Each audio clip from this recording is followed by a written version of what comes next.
Hey everyone, arebelspy here, bringing you Shadow Era commentary number 16. This is viewer game number 4, and if you've noticed, I've started to do quite a bit more viewer games, viewer suggested games. The reason for this is twofold. One, as more and more people have started watching my commentaries, I've gotten more and more requests to commentate some of their games, some of their more interesting games through PM, through YouTube messages, and just posts in my threads. And so I'd like to accommodate some of the viewers by doing those. But more importantly is it gives us a chance to look at more interesting games.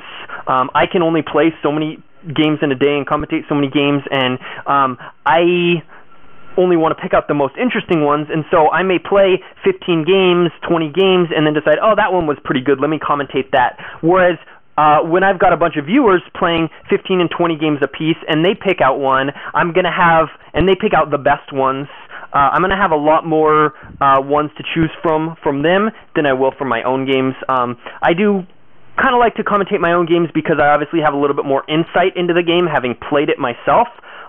Insight into what I was thinking, or why I played a certain card, or a decision I had to make, or something like that. Whereas here, I don't know what cards were in the player's hands. I don't know kind of what they're debating sacrificing, what they're debating playing. But we do get to see a lot more interesting games, having viewers kind of pick out their best games that they played, or their favorite, or something where something interesting happened. So I think something like 3 of the next 4 are viewer-suggested games, 3 of the next 4 commentaries I'm planning on doing, and so hopefully you guys are enjoying these. Give me some feedback. Like I said, I'm not going to be able to just play that many games a lot of times, and so this is one way that we can still get some good commentaries in and see some good games, and hopefully we'll enjoy them. If you have your own game you would like me to commentate, if you play a really good game, or play a close game, something like that, and you think it's really good and want it commentated, just send me a message or post on one of my threads, and I'll look into it. So here we have a Nishaven Mirror game. Mirror games are interesting because they really, they either show nothing because it's complete luck, or they really show who is a lot better. And of course, in the long run, luck averages out. It's the law of large numbers. Sometimes you're going to get bad draws. You'll equally get good draws. And the thing is, if we're playing in a mirror, if I'm playing, say, Magia, what I forget how we decided she was pronounced. If we're playing the Noob Tube, and we're both have 40 card decks or 30 card, we have the exact same size decks, and we're playing against each other.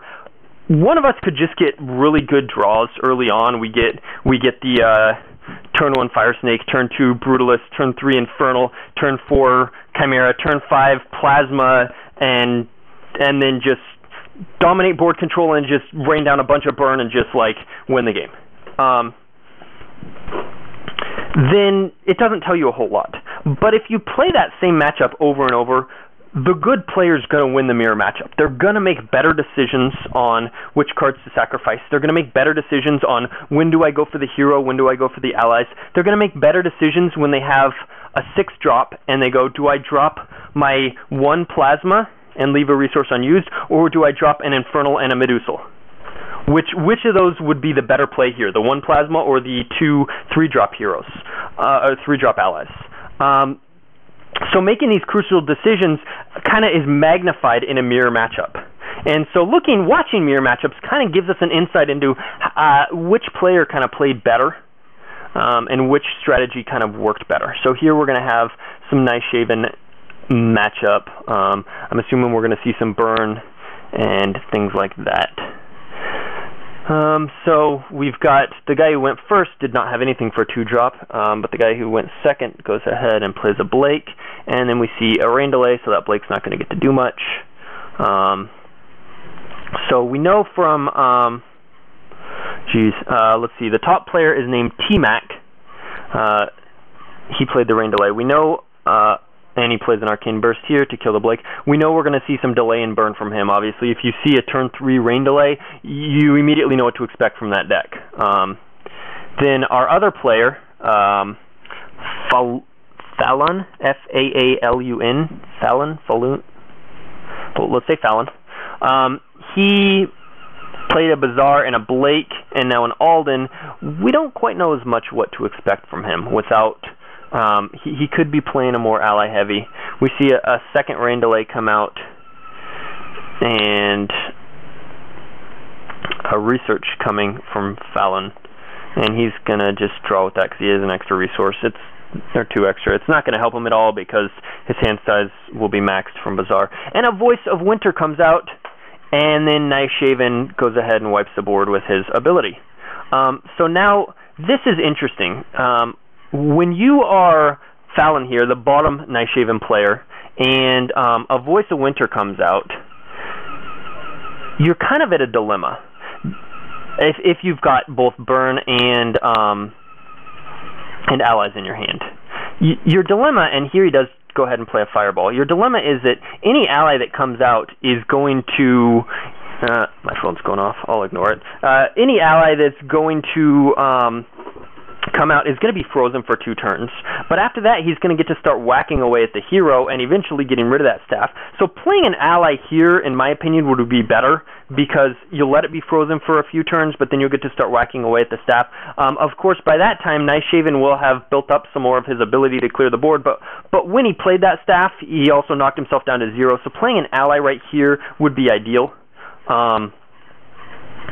But our bottom player does go ahead and just play a fireball because he knows anyone's going to be frozen. And then with his other 2 resources, he draws with Research. Again, kind of a pointless draw because of the Bazaar, but if you have no other use for the resources, you might as well, in case the Bazaar is destroyed or whatever.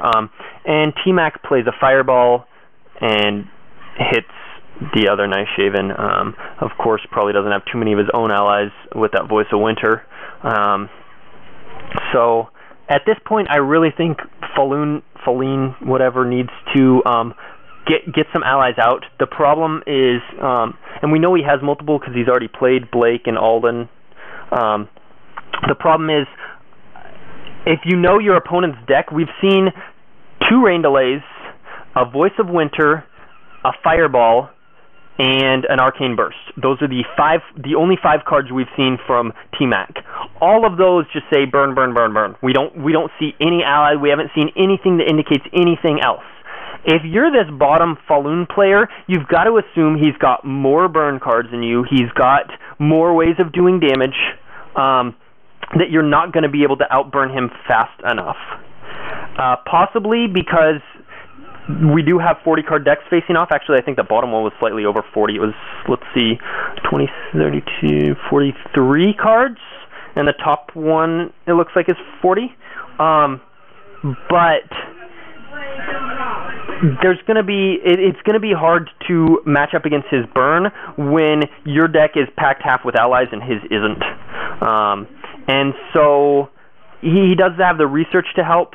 But I would be trying to get rid of that staff and playing out my allies, and then burning them in the meantime. So he does just toss another fireball out at him. But the problem with this is the later you play those allies, the more time it gives his Nishaven to build up. Now he's at 2 Shadow Energy to get back to that 5 that can do some good nuking damage. So T-Mac again tosses another fireball, knocks down Falloon to 16 health. I don't know why he's not attacking with the Voice of Winter here, because there are no allies out. So you might as well ping him for 1 here and there. But he is deciding not to do that. And Falloon plays a Lightning Strike and hits T-Mac. And again, draws with Research. T-Mac's down to 15. They're both about equal on health. T-Mac's at 15. Falloon's at 12 now, I believe. And so T-Mac, our top Nishaven, slightly ahead. But the problem is, oh, and there he does finally attack with the weapon. The problem is, what I was going to say is, he does have that weapon out, so if he does ever start attacking with it, he can ping for a couple extra, and he tosses a Lightning Strike out. So now he's at 15 to 8 health, and he's got quite the significant lead. The problem is, now tossing out allies isn't going to help you. 2 turns from now, your 8 health is going to be gone. Any allies, so you've committed yourself to burn. Oh, of course, and now he tosses out an ally. 2 allies. Now, if he had tossed some of those out earlier, they would have been unfrozen, 2 turns ago. It's been at least 4 turns, somewhere around there. They would have been unfrozen 2 turns ago, chipped away at this person's health, and either forced T-Mac, the top Nishaven player, to waste burn on them. Likely that lightning strike would have hit that Erica, or he would have forced him to toss fireballs at it. So it either would have saved extra burn off of his hero, or it would have caused extra damage because you would have been attacking and killing that staff. At this point, you're at 8 health. I mean, pretty much anything kills you. A supernova and a lightning, 2 fireballs. Okay, there's a supernova, and that goes ahead and kills the allies anyway. And maybe he would have had that earlier, but if he was wasting a turn with a supernova, then he wasn't doing other burn to your hero. So now we've got T-Mac does go ahead and finish him off with a supernova and a lightning strike. GG. I guess what I was saying is you can learn a lot from mirrors simply by looking at who wins and what plays did they do. And right away, halfway through that, as soon as the Voice of Winter was played, I said, okay, the bottom player, Falloon, he's got to commit to allies right here because later it's going to be too late, and as we saw it was, and he's going to get outburned. The opponent's deck, based on the 5 cards we had seen, Double Rain Delay, Arcane Burst, Fireball, and Voice of Winter. Based on those 5 cards, it's all 100% burn, and I don't think we ever saw anything else that wasn't. We saw more Fireballs, we saw more Lightning Strikes, and we saw a Supernova. So at that point, you've got to realize you've got to be thinking, I can't outburn him, or I probably can't, unless I get lucky, and I don't want to depend on that. So I need to play my allies now to get rid of that staff, that Voice of Winter.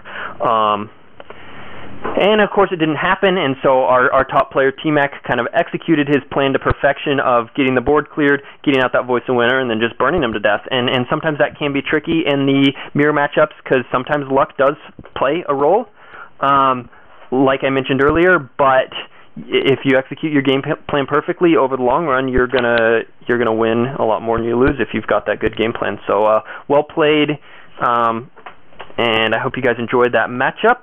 Like I said, send me any games you guys think would be interesting to comment on. So thanks for listening. Catch you guys next time.